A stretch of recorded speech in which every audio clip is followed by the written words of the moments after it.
میں امام حسین کا جانشین بن کے آیا تھا، اہل بیت سے میرا تعلق ہے۔ بوڑھی مائی خوش ہو گئی، لیکن جب سنایا کہ کوفہ والوں نے بلایا تھا لیکن بڑی بے دردی کا معاملہ دکھایا ہے اور بڑی جفا کشی انہوں نے دکھائی، اور ایسی جفا دکھائی کہ تاریخ انہیں یاد رکھے گی کہ اہل کوفہ نے کس طرح اہل بیت کے ساتھ بے وفائی کی تھی۔ آج ایک طرف وہ وقت ہے کہ جب لوگ دسترخوان بچھا کر کے میرے لیے انتظار کر رہے تھے، اور آج اتنے دنوں کے اندر معمولی چھوٹے عرصے کے اندر تبدیل ایسا وقت ہوا کہ اب میرے لیے لوگ پانی کا پیالہ بھی لے کر نہیں ٹھہرے ہوئے۔ میں کب کا نکلا ہوں دوپہر سے اور اب وقت رات آنے کو ہے۔ اے مائی، پیاس کی شدت بڑھ گئی ہے، تیرے گھر پانی ہو تو ٹھنڈے پانی کا ایک پیالہ مجھے پیش کر دے۔ وہ بوڑھی عورت اندر گئی اور پانی کا ایک پیالہ لا کر کے امام مسلم بن عقیل کے دیا۔ جب پانی پینے سے فارغ ہو کے کافی دیر تک بیٹھے رہے، اس عورت کو حیرت ہوئی، اس نے پوچھا کہ آپ کہیں جائیں گے نہیں؟ حضرت امام مسلم بن عقیل رضی اللہ تبارک و تعالیٰ نے کہا جب بلایا تھا تو ہر در کھلا تھا، اب میں کہاں جاؤں، ساروں نے دروازہ بند کر لیا۔ یہ وہ امام مسلم بن عقیل جو امام حسین رضی اللہ تبارک و تعالیٰ کے چچا زاد بھائی ہیں، جناب عقیل کے شہزادے ہیں، اہل بیت کا عظیم فرد ہے، اور آج دروازے ان کے چہرے پر بند ہیں کوفہ کے گلی کوچوں کے۔ امام مسلم بن عقیل رضی اللہ تبارک و تعالیٰ نے کہا میں کہاں جاؤں، جب آیا تھا ہر در کھلا تھا، ہر دروازے پر تالے لگے ہوئے ہیں، سب نے میرے منہ پر یہ دروازہ بند کر دیا ہے۔ تو اس عورت کا دل بھر آیا، اس نے اندر جا کر کے ان کے ٹھہرنے کا انتظام کیا۔ آپ اندر تشریف لے گئے، رہنے لگے۔ اتنے میں گھر میں بیٹا آیا، رات بھر ماں کی چہل پہل دیکھ کر کے وہ پہچان لیا، اور اس نے پوچھا کوئی اندر ٹھہرا ہوا ہے؟ تو بوڑھی مائی سادہ زبان میں کہنے لگی کہ اہل بیت کے فلاں فرد ہے۔ تو وہ دل کے اندر حکومت اور مال کا لالچ پالا ہوا آدمی بیٹا تھا اس کا، وہ گیا، اس نے جا کر کے ابن زیاد کو کہا کہ جس کو تم پورے شہر میں ڈھونڈ رہے ہو وہ تو میرے گھر میں ٹھہرے ہوئے ہیں۔ سپاہیوں کو بھیجا گیا، سپاہیوں کا ایک دستہ بڑے طرح انداز میں سینہ سپر ہو کر جناب مسلم بن عقیل جس گھر میں اور جس بوڑھی مائی طاع کے گھر میں ٹھہرے ہوئے تھے وہاں آ کر کے حملہ آور ہوا۔ جناب مسلم بن عقیل رضی اللہ تبارک و تعالیٰ نے پوری جمع مردی کے ساتھ، امام مسلم تنہا ہونے کے باوجود، آپ نے ان سپاہیوں کے ساتھ اظہار بہادری کی، حتیٰ کہ جتنے لوگ اندر گھسے ہوئے تھے سب کو آپ نے اپنے زور سے اور زور حیدری سے گھر کے باہر پھینک دیا۔ لیکن ایک آدمی کب تک اپنی اظہار بہادری کرتا، کب تک شجاعت دکھاتا، ظاہری کمزوری اور انسانی جسم کی نقاہت نے آ گھیرا۔ تو آپ کو انہی میں آئے ہوئے ایک آدمی نے کہا کہ اے مسلم اپنی تلوار کو اندر رکھ لو، میں تمہیں امان دیتا ہوں۔ امام مسلم نے کہا صرف اس ایک بات پہ میں اپنی تلوار اندر رکھ رہا ہوں، اگر تم مجھے امان نہ دیتا تو سارے لوگ جتنے آئے یا تو یہاں قتل کیے ہوئے پڑے ہوتے یا میں شہید ہو جاتا۔ یہ تیری بات پر میں کہ تو مجھے امان دیتا ہے اس لیے اپنی تلوار کو واپس دیتا ہوں۔ جناب مسلم رضی اللہ تبارک و تعالیٰ نے تلوار رکھ لی۔ اب غدر شروع ہو گیا، اٹھا لے گئے حضرت امام مسلم کو ابن زیاد کے دربار میں، اور دربار میں حاضر کیا۔ بغیر سلام کے جناب امام مسلم اندر داخل ہوئے، سب لوگ سلام جھک کر کے ابن زیاد کو جاتے تھے، اسے بڑا عجیب لگا۔ فخر و تفاخر میں گھرا ہوا ابن زیاد، یزید کی حمایت پایا ہوا ابن زیاد، وہ زیاد پلید سوچ رہا تھا سارے دربار میں تو سلام جھک کے کر کے آتے، مسلم کیسے بغیر جھکے ہوئے سلام کیے بغیر میرے پاس آ گئے۔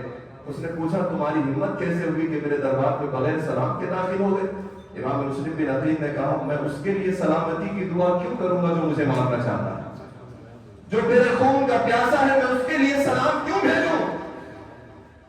کچھ بات چیت کے بعد جب امام مسلم بن عقیل رضی اللہ تبارک و تعالیٰ کو یقین ہو گیا کہ اب میں قریب جام شہادت نوش کر جاؤں گا، لڑتے لڑتے امام مسلم کے ہونٹ پھٹے ہوئے ہیں، یہ حصے سے خون بہ رہا ہے۔ آپ نے دربار میں جانے سے پہلے جب باہر بٹھایا گیا تھا وہاں پانی کو پوچھا تو کچھ مردوں نے کہا تمہیں پانی اب نہیں ملے گا، اب تو معاذ اللہ وہ الفاظ ادا کیے جو اہل بیت کی شان تو دور کی بات ایک سادہ مومن کے حق میں بھی نہیں کہے جا سکتے۔ امام مسلم نے کہا تو اور تیرا باپ ایسا ہوگا، لیکن مجھے تو اللہ اور اس کے رسول کی طرف سے جنت اور جنت کی نہروں کے جام پلائے جائیں گے۔ امام مسلم بن عقیل پانی کو قریب لاتے، ایک محب نے جو پیالہ دیا تو آپ کے ہونٹ سے بہتا ہوا خون پانی میں مل جاتا، پورا خون سرخ ہو جاتا۔